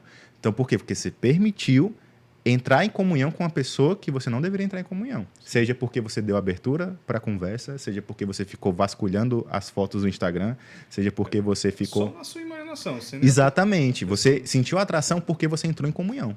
Mínima, de forma superficial, é claro, não é a mesma comunhão do casal casado, mas se você entrou em comunhão mínima que seja, você vai sentir atração por outra pessoa. Consumou. E aí vem... Sentiu, consentiu, consumou. Aí agora a gente consegue entender o que é que Jesus quis dizer quando você olhar para uma mulher e cobiçar... Essa é a questão. Se você olhar para a mulher e cobiçá-la no seu coração, você cometeu adultério. Mas por que eu cobicei? Porque minimamente eu entrei em comunhão. Nem que seja ficar olhando ali para ela... Você deu vazão. Exatamente. Quando você sente, você olha, você sente, é sentido, né? Exato. Aí dispara, está no nível aqui da mente. Sim. Mas aí quando desce pro coração, né, que é um figurativo, né? Sim. Mas o coração no âmbito dos desejos, você desejou aquilo ali, aí você consentiu. Exato. Aí é que entra o pecado. E aí você não percebe que você... Porque hoje a gente acha que entrar o adultério, digamos assim, esse termo, né, a traição e tudo, é aquele aspecto consumado de ato sexual, de beijo, de mensagem. Cara, tu entrou em comunhão, tu já se desconectou da outra. Não tem como você não tem como amar duas mulheres assim, simultâneo. Não tem como, não existe isso. Então, quando você se desconecta, para você se conectar com outra... Veja como uma coisa é muito simples. Se a gente olhar esses 3 pontos que eu trouxe aqui. Se eu deixo de entrar em comunhão com a minha esposa, logo eu perco a admiração por ela, logo eu perco o respeito, logo eu dou vazão para mim, para que eu tenha conexão com outra pessoa. E quantas mais vezes isso acontece, a caridade vai indo embora e vai se relativizando. Exatamente. A gente vê muito isso no cotidiano, se manifestando no cotidiano. Homens que traem, geralmente, eles ficam extremamente agressivos na relação. É muito comum. Se o cara mudou o comportamento, está agressivo, geralmente ele já entrou em comunhão com outra pessoa. Seja no ato sexual, seja nas conversas no WhatsApp, seja num chopp pós-trabalho, seja somente na imaginação dele, né, somente na pornografia, ele já entrou em comunhão com essas outras realidades. Ele contemplou outra coisa, entrou em comunhão com outra coisa, com outra pessoa, e isso vai desconectando mais ainda a pessoa ao seu cônjuge. Então, você deixou de ter comunicação, ou deixou de ter comunhão. E eu costumo repetir sempre essa frase nos meus atendimentos. Comunicação é comunhão.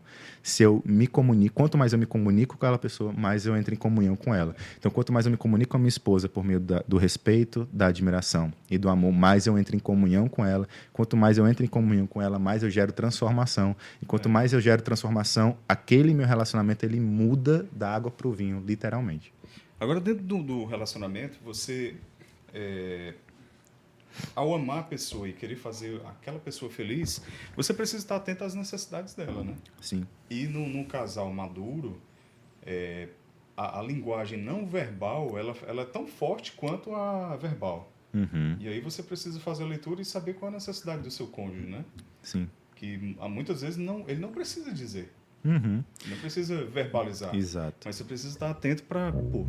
né? Ou seja, a esposa, né? Tá cansada, tá estressada com alguma coisa, ou tá no período TPM, sim, né? Hormônios irregulares. Os hormônios, né? O ciclo menstrual, não sei o quê. Aí ela não precisa chegar e dizer, eu preciso aqui de um... chocolate. De alguma coisa, ou... né? Eu preciso dar um tempo aqui com as crianças, sim, fica aqui, sim. né? Você tem essa sensibilidade, sim. né? Quanto mais comunhão tem, mais tem sintonia. É óbvio. Então a gente começa a se entender de forma muito mais rápida e prática. Mas eu sempre sou do time de evitar conflitos. Eu estava até fazendo analogia esses dias com um paciente, que é o seguinte: imagine a comunicação dentro do seu relacionamento como se fosse uma sinalização de trânsito para fazer com que aquela cidade pudesse funcionar bem. Imagina que Fortaleza sem sinalização de trânsito. Caos. Já é um caos comum, imagina sem. Então, imagina uma cidade, uma grande metrópole sem legislação de trânsito, sem sinalização de trânsito. Aquelas imagens lá da Índia, né? Exatamente, Aquela confusão é uma toda lá. confusão gigantesca. E é interessante, eu também tenho pacientes de fora do Brasil.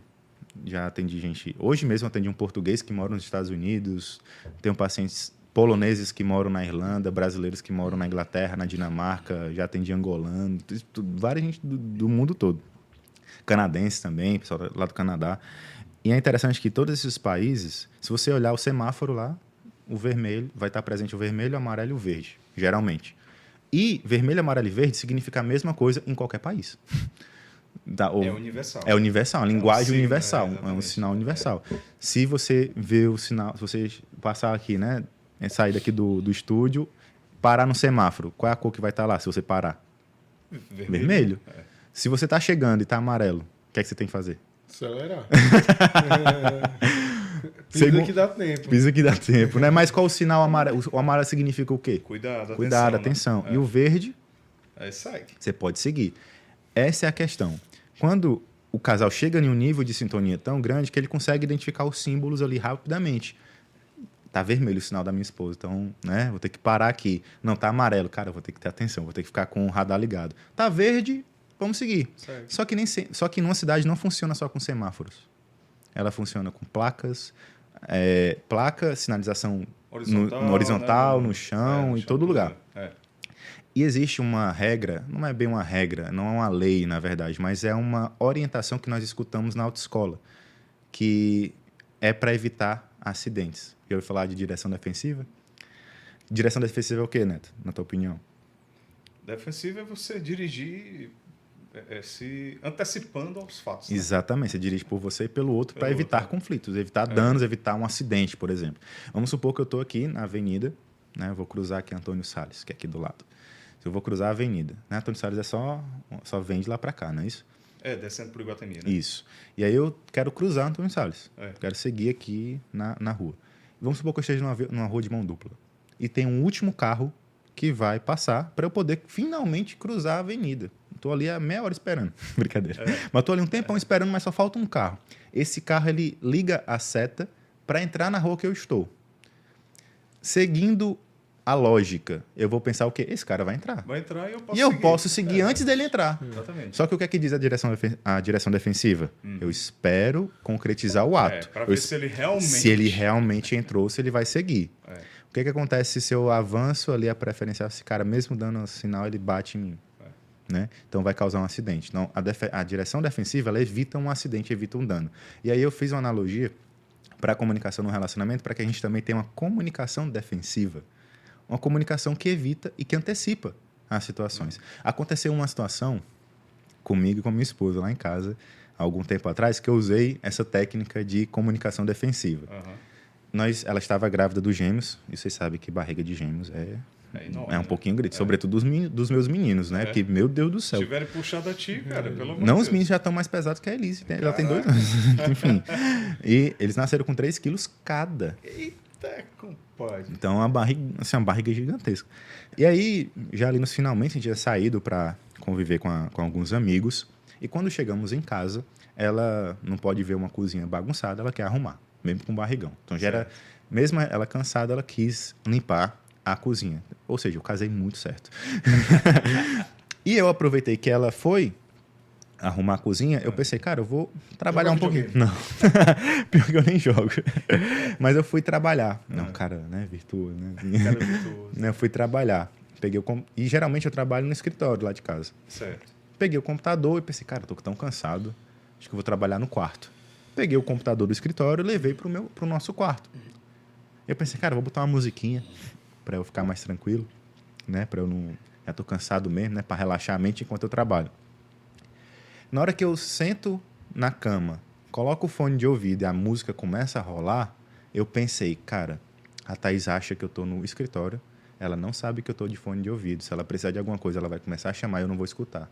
O que é que eu fiz? Tirei o fone, fui lá na cozinha, disse, meu amor, eu estou no nosso quarto e eu tô de fone de ouvido porque eu tô bem cansado, então eu vou ficar deitado ali para poder trabalhar na nossa cama. Sei que eu não faço todo dia, mas é porque hoje eu estou muito cansado e eu vou botar uma musiquinha só para eu relaxar. Se você precisar de qualquer coisa, você ou me liga, porque vai vibrar no meu relógio, ou vai lá e me chama pessoalmente. Tá bom? Tá bom. E voltei. Imagina a cena, caso a Thaís precisasse de alguma coisa e eu não tivesse utilizado a comunicação defensiva. A Thaís ia ficar, Lucas, me ajuda aqui, eu tô precisando de você. E eu não ia escutar, porque eu tava de fone. Ou então uma emergência. Né? Alguma emergência. Mas vamos supor que não fosse uma emergência. Ela só Certo. pediu para me ajudar em alguma coisa. Ela tá, né? E aí ela vai lá pro escritório, eu não tô no escritório. Cadê esse menino? Quando ela vai pro quarto, tá eu deitado assim, né? Sentado assim, encostado na cama e mexendo no computador com fone de ouvido. Ela vai, simbolicamente, isso representa um cara que tá trabalhando? Não. Ela vai achar... Vem um julgamento, vem um símbolo. Vai achar que eu tô assistindo uma besteira ou jogando um joguinho, fazendo qualquer coisa. Enquanto ela tá lá enquanto ela tava lá trabalhando, se esforçando. Ela poderia dizer, mas eu falei pra você... Faz tempo que eu tô te chamando, você não me escuta. Faz tempo que eu tô precisando da sua ajuda e você tá aí perdendo tempo. Aí eu poderia virar. Eu não falei pra você que eu iria trabalhar? Eu tô com fone de ouvido porque eu tô cansado, mente cansada. É óbvio que eu vinha pra cama. Eu tô cansado. Por que eu ia estar no trabalho lá, aquela cadeira desconfortável? É óbvio que eu vim pra cama, pra poder descansar. Você não sabe que eu tava cansado, não? Não percebeu que eu tava cansado, não? Atuou bem, viu? Aí, pra pensar assim, o caos que teria acontecido se eu não tivesse utilizado a comunicação defensiva. Então, uma situação simples que eu evitei porque eu avisei e comuniquei antes o que, de fato, claramente, detalhadamente, estava acontecendo. Se tratando de mulheres, eu acho que é importante. É comunicação defensiva. Então, anota aí a dica para você utilizar a comunicação defensiva. Então, anota a dica aí da comunicação defensiva que ajuda bastante. Ajuda bastante. Lucas, cara, vamos agora para a questão das 5 linguagens do amor, né? Sim. Você conhecer também as necessidades do outro a partir dessa forma didática aí de diferenciar cada um. Também é importante, né? Facilita muito a comunicação. Facilita, e eu tenho uma ideia contrassenso aqui. Também sobre as linguagens do amor. O que é que, sabiamente, o autor Gary Chapman ele indica para os casais? Descubra a sua linguagem primária e descubra do outro para que você tenha uma comunicação mais assertiva. Inclusive, ele tem uma frase no livro que ele fala: se não adianta somente dizer que ama, o outro precisa se sentir amado. E eu concordo 100% com essa frase. É isso. Só que eu não acho que seria efetivo você restringir a riqueza que é o conteúdo das linguagens do amor apenas à principal.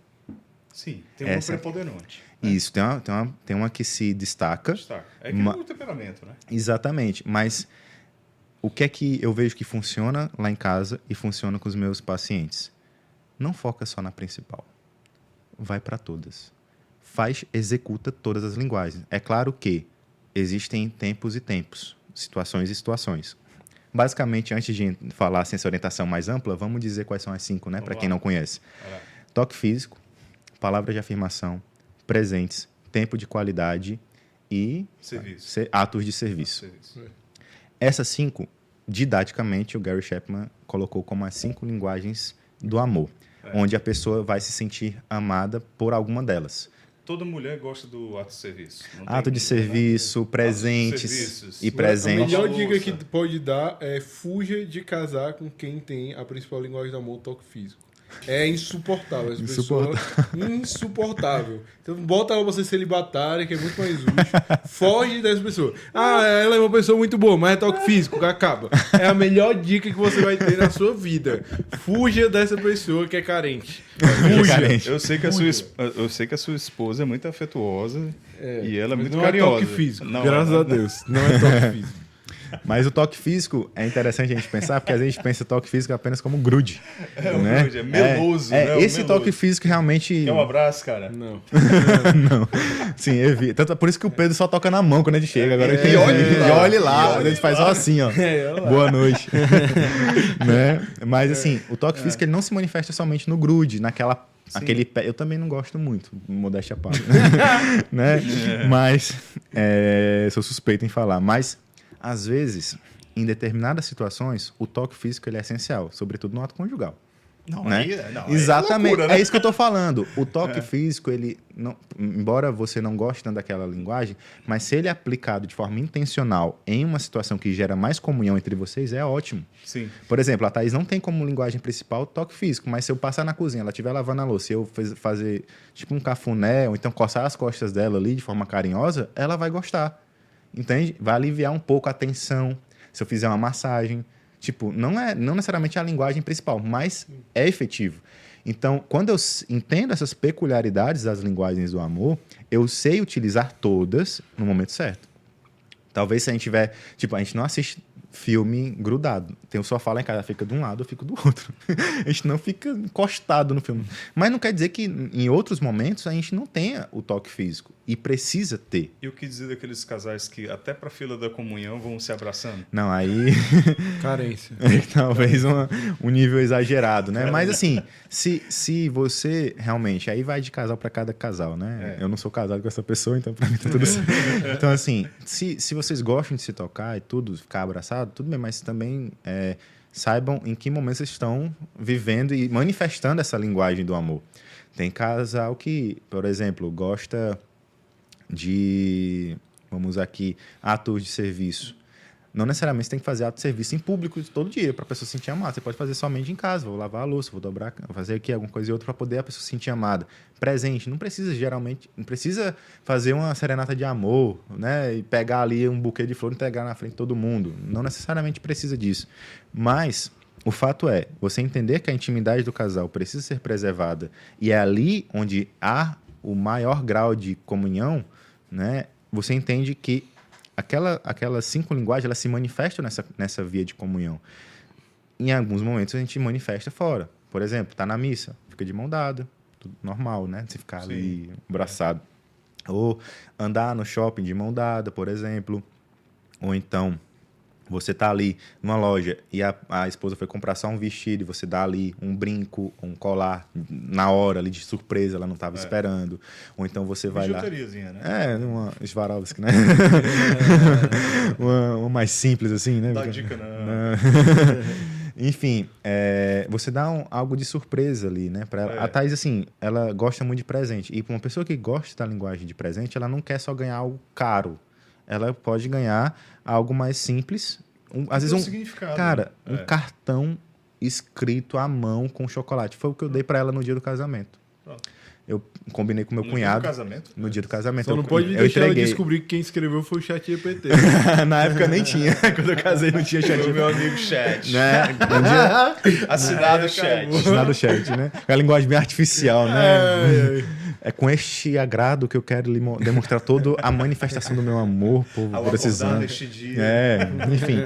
Aí, mas foi um cartão à mão que eu disse, Thiago, meu cunhado, né, Thiago? Mas só isso, cara, tu deu. Não, no dia, sim, né, um ato simbólico, né, de... tu foi pedir em casamento. Não, no dia do casamento. Do casamento. Eu mandei, assim, entre aspas, né, um chocolatezinho simples. Tava quebrado quando eu casei, cara. Eu não tô muito inteiro, não, mas naquela época tava bem pior. Então, assim, eu escrevi assim, te espero no altar, e desenhei 3 corações. Um coração vermelho, um coração azul e um coração preto. Que, simbolicamente, pra gente, representava Deus, ela e eu. Né? Porque o coração vermelho era o amor divino, o azul é porque é a cor preferida dela e o preto que é a minha cor preferida. Então acabou que só um ato, te espero no altar, escrito à mão, numa folha de papel dobrada, com chocolate, foi o suficiente para ela ficar altamente feliz naquele dia, que era o dia do casamento. Então, assim, não que quando eu tive condições de dar algo a mais, um presente mais caro, eu não fiz. Claro que eu fiz, mas o fato é não deixar de fazer. É deixar de colocar desculpas para amar o outro porque você talvez não tenha a condição financeira, ou porque você não tem um recurso. Faz de alguma forma. Ou porque você está com preguiça, porque está cansado. Cara, sempre há uma oportunidade de amar o outro. As 5 linguagens do amor, elas demonstram várias oportunidades para a gente amar aquela outra pessoa de uma forma simples e eficaz. Elas ajudam muito nisso. Então, aprenda, descubra qual é a linguagem principal, mas não se detenha a ela. Só ficar engessado naquela. O fato de você conhecer o outro, conhecer a rotina, o cotidiano de vocês, dominar a rotina de vocês, saber como é que a coisa funciona, te ajuda a entender. Então, sempre... Cara, Thaís está lavando a louça, eu vou lá, coço aqui as costas dela, faço um carinho. Cara, saí daqui de um local aqui do Atos, passei no supermercado para comprar alguma coisa, poxa, compra um chocolatinho, levo para ela. Sei lá, chega em casa, ela tá colocando, eu vou ajudar a colocar a criança para dormir, eu vou lavar uma louça. O tempo ajuda, né, Lucas? O tempo... A alinhar. Sim, o tempo de relacionamento, você diz, né? Sim. A alinhar tudo, a diminuir expectativas. Isso, né? perfeito. Na tua época aí, ela não tá com expectativa mais de nada, né, mano? A expectativa dela é que tu nem chegue tão cedo em casa, né? Engraçado. Depois dos 20, mancho. Sei lá, cadê Sei lá o que tá neto, mancho? Mas aí é que tá, aí entra outra questão. Você não pode negligenciar o seu cônjuge. Não. Independentemente do tempo de casado Não. e tudo aí, porque aí... Eu sempre costumo dizer que todo relacionamento... acabou o relacionamento. Todo relacionamento ele vai envelhecer. Todo. E o processo de envelhecimento, naturalmente, há um quê? Um desgaste. É natural. Né? Coincidentemente... Tu começou a ficar careca quando? Diz aí. Coincidentemente, um dia após eu casar. Exatamente. Caiu o primeiro tufo do neto. E não foi por conta de grampo, né? Porque botou um grampo assim, poxa, caiu. Voltei da lua de mel já com um buraco aqui. Não, buraco não. Mas, Sim. olha como é interessante. Toda vez que sai aí nas redes sociais ou na televisão, um testemunho de um casal, 75 anos de casados, né? Um casal que um foi até o hospital, porque já bem idoso, aí foi lá, né? Ficar junto. Aí as pessoas, mas as pessoas não investem para que o seu relacionamento seja daquela mesma forma.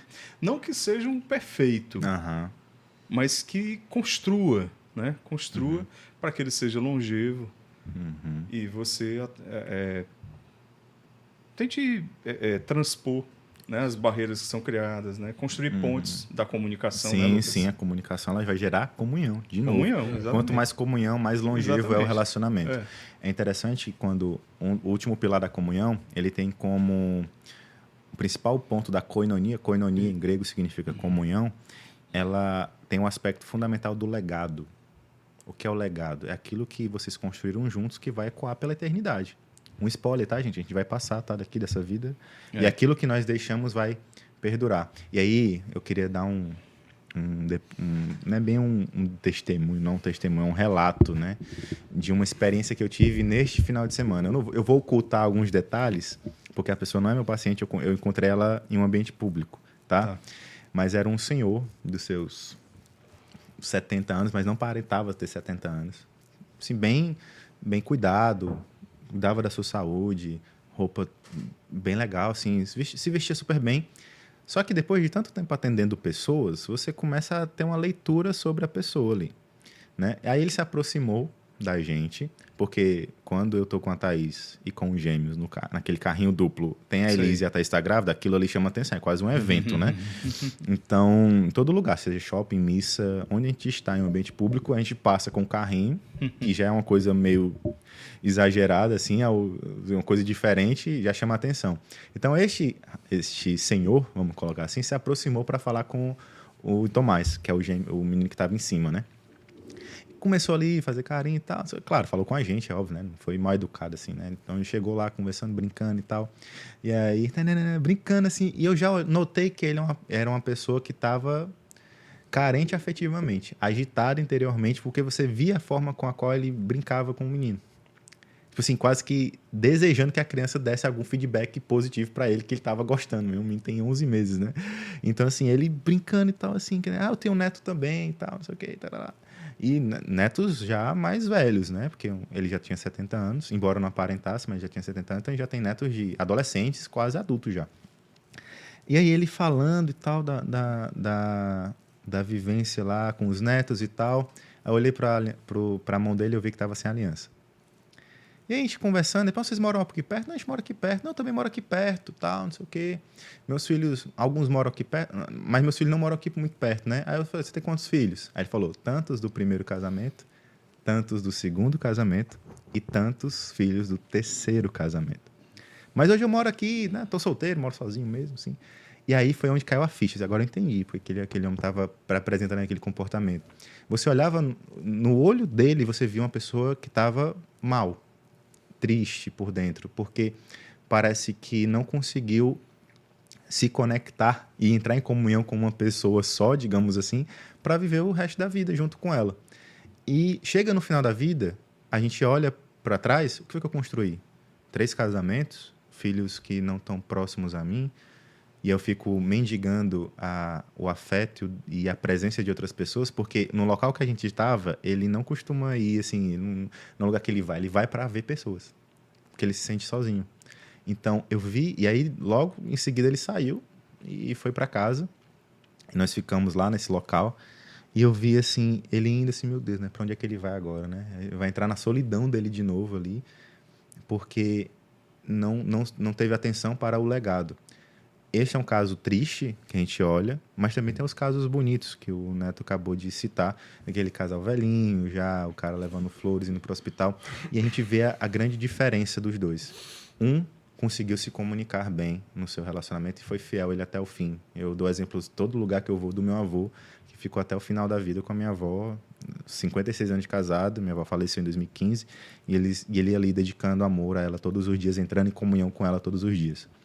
E este outro senhor, que não sei como foi a história de vida dele, mas olhando ali um reflexo que aparentava, não conseguiu construir, não conseguiu manifestar esta conexão, esta comunicação, esta sintonia, e hoje não consegue viver a alegria, né, de observar o seu legado. E eu dou até uma dica de filme para quem está assistindo.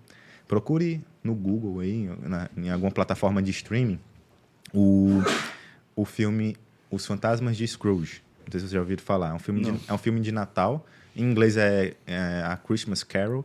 Que Scrooge é o nome do personagem principal. Procure a versão de 2009, eu acho, que é com Jim Carrey. É uma animação, mas é o Jim Carrey que interpreta o Ebenezer Scrooge, que é o personagem principal. Basicamente, a história relata, né, a vida deste homem, Ebenezer Scrooge, que é um homem que chega no final da vida altamente triste, ranzinza, e que é totalmente militante contra a felicidade alheia. Ele não gosta de ver as pessoas felizes ao redor dele. E aí, numa noite de Natal, ele é visitado por 3 fantasmas. O fantasma do passado, o fantasma do presente e o fantasma do futuro. E esses 3 fantasmas, eles fazem com que este homem do filme, ele permeie e conheça toda a sua vida e chegue até o final dela mostrando como é que seria a vida dele se ela seguisse aquele curso. Do que ele escolheu para o passado, para o que ele estava escolhendo para o presente e o que é que ele iria colher no futuro. E essa experiência, eu não vou dar tantos spoilers, mas foi tão marcante para ele que foi capaz de transformar a vida dele, de devolver a alegria, de fazer com que ele pudesse reconstruir a vida dele. Então, apesar da situação caótica em que ele se encontrava, de tristeza, de amargura, de peso emocional, afetivo e espiritual, ele conseguiu se reerguer porque ele conseguiu se reconciliar e reconectar com a biografia dele, apesar de naquele momento não ter mais como se conectar com nenhuma outra mulher, mas ele pôde se conectar com aquilo que transcende. Então, se a gente chega no final da vida e percebeu que nós não conseguimos gerar conexões que aprofundadamente gerasse comunhão, a gente sabe que em algum momento da vida a gente vai poder olhar para o alto e procurar essa comunhão e essa conexão com Deus. Então, essa conexão profunda que dá um novo sentido para a nossa vida, que dá uma nova alegria. E essa comunhão, agora que eu me comunico com Deus por meio da oração, por meio dos sacramentos, por meio de tantas dádivas que a própria igreja também nos dá, este ato de comunhão, de comunicação com Deus, gera comunhão espiritual com Ele.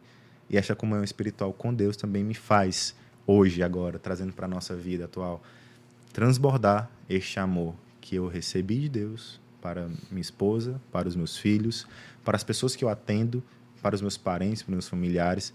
Todo mundo tem a sua vida transformada. Por quê? Porque eu consegui visitar a minha biografia, porque eu consegui reconectar a minha vida com aquilo que gera vida. Então, acaba que, buscando essa percepção do meu passado, do meu presente, do meu futuro, vivendo as virtudes em cada uma delas, que a gente já citou na parte do passado, a fé e a justiça, no presente o amor e a temperança, e no futuro a esperança e a prudência, eu consigo, por meio da fortaleza, ganhar um novo ânimo para poder amar, para poder comunicar este amor as pessoas que precisam ser alvo deste amor. Como eu falei, minha esposa, meus filhos, meus pacientes, vocês que estão aqui, né? Quando eu estava vindo, eu vi o trânsito, eu disse, Pedro, cara, tô aqui, o trânsito teve acidente. E eu mandei, não porque eu queria dar satisfação, não, mas porque eu me importo.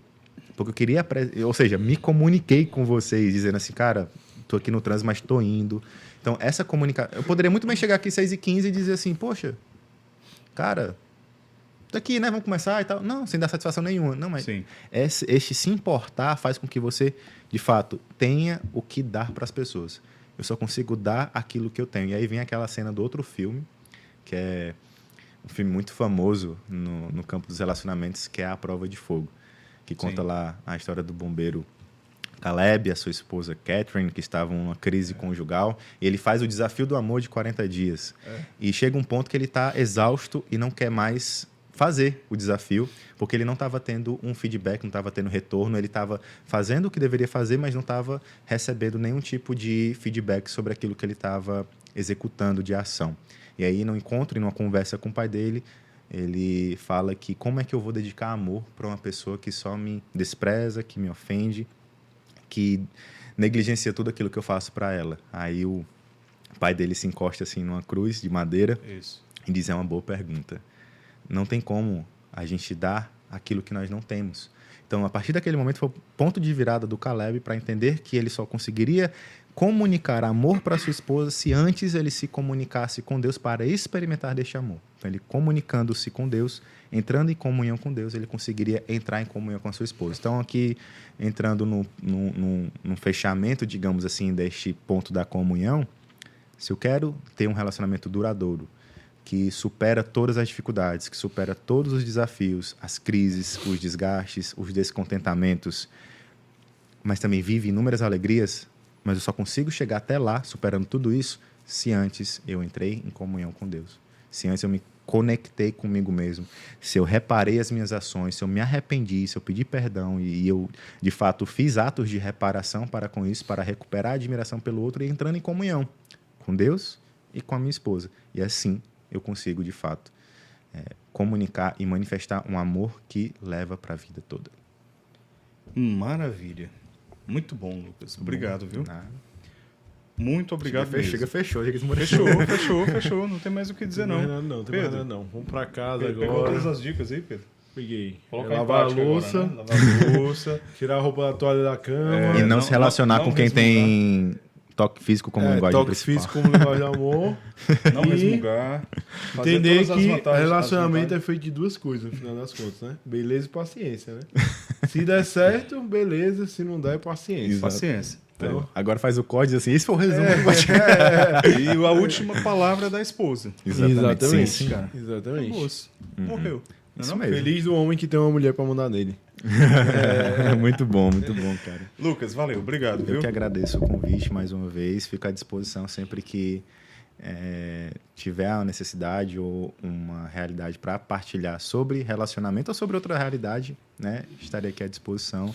É um ambiente que eu me sinto em casa, como eu falei da outra vez, e é isso. Espero que esse conteúdo ajude e alcance outras pessoas. Para alcançar outras pessoas tem que fazer o quê, Pedro? Se inscrever no canal, deixar o like. Vamos deixar aqui o arroba aqui do Lucas, tá, gente? Lucas... E se inscreve no canal do Lucas também, cara, no YouTube aí, ó. Vamos lá, primeiro o Instagram. lucasrodrigues.ps P.ps. Isso. Tá. E no YouTube? No YouTube é Lucas Rodrigues, terapeuta de casais. Tudo junto.